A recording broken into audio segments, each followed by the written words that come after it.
اللہ رب العزت ارشاد فرماتا ہے، قل اے محبوب آپ اعلان فرما دو، ان کنتم تحبون اللہ، اگر تم یہ چاہتے ہو کہ اللہ تم سے محبت کرے، فاتبعونی، بس تم میری اتباع کرو، یحببکم اللہ ویغفر لکم ذنوبکم، وہ اللہ تم سے محبت کرے گا اور تمہارے سابقہ گناہوں کو بھی بخش دے گا۔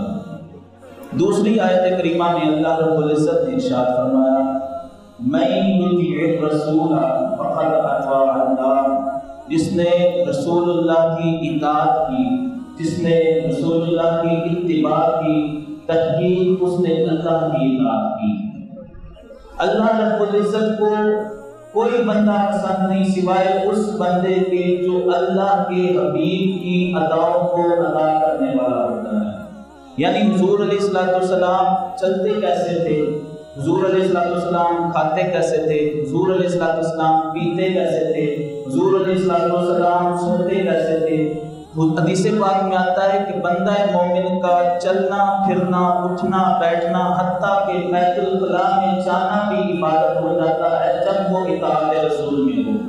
جب وہ حضور علیہ السلام کے طریقے پر ہوگا تو بندہ مومن کا بیت الخلا میں جانا بھی عبادت بن جاتا ہے۔ حضرت ابوبکر صدیق رضی اللہ تعالیٰ عنہ کے بارے میں آتا ہے کہ آپ جب تک شریعت کے ایک حکم پر عمل نہیں کر لیتے تھے تب تک دوسرا حکم سنتے نہیں تھے، یعنی اتنی کاملیت کے ساتھ شریعت کے احکامات پر عمل کرنے والے تھے۔ اور حضرت عبداللہ ابن مسعود رضی اللہ تعالیٰ عنہ کے بارے میں آتا ہے کہ آپ ایک جگہ دور سفر کر کے جاتے تھے اور درخت کے نیچے تھوڑی دیر سو کے گرمی میں واپس آ جانا۔ کسی نے پوچھا کہ آپ اتنی تکلیف کر کے اتنی دور جا کے تھوڑی دیر سو کے واپس آ جاتے ہو، آپ اپنے گھر میں سو جایا کرو۔ کہا کہ میں ایک مرتبہ حضور علیہ السلام کے ساتھ سفر میں تھا، حضور علیہ السلام اس درخت کے نیچے تھوڑی دیر آرام فرمایا تھا، میں حضور علیہ السلام کی سنت پر عمل کرتے ہوئے یہ کوفر کرتا ہوں، یہ تھکاوٹ محسوس کرتا ہوں صرف حضور علیہ السلام کی سنت پر عمل کرنے کے لیے سے۔ اور حضور علیہ السلام نے فرمایا کہ میرے صحابہ کی پیروی کرو، جس طرح میرے صحابہ میری سنتوں پر عمل کرتے ہیں اسی طرح اگر تم میرے صحابہ کی پیروی کرتے ہوئے میری سنت پر عمل کرو گے تو تم ہدایت یافتہ ہو جاؤ۔ ایک صحابی حضور علیہ السلام کی بارگاہ میں آئے اور آتے ہی سلام عرض کیا، حضور علیہ السلام نے چہرہ مبارک پھیر دیا۔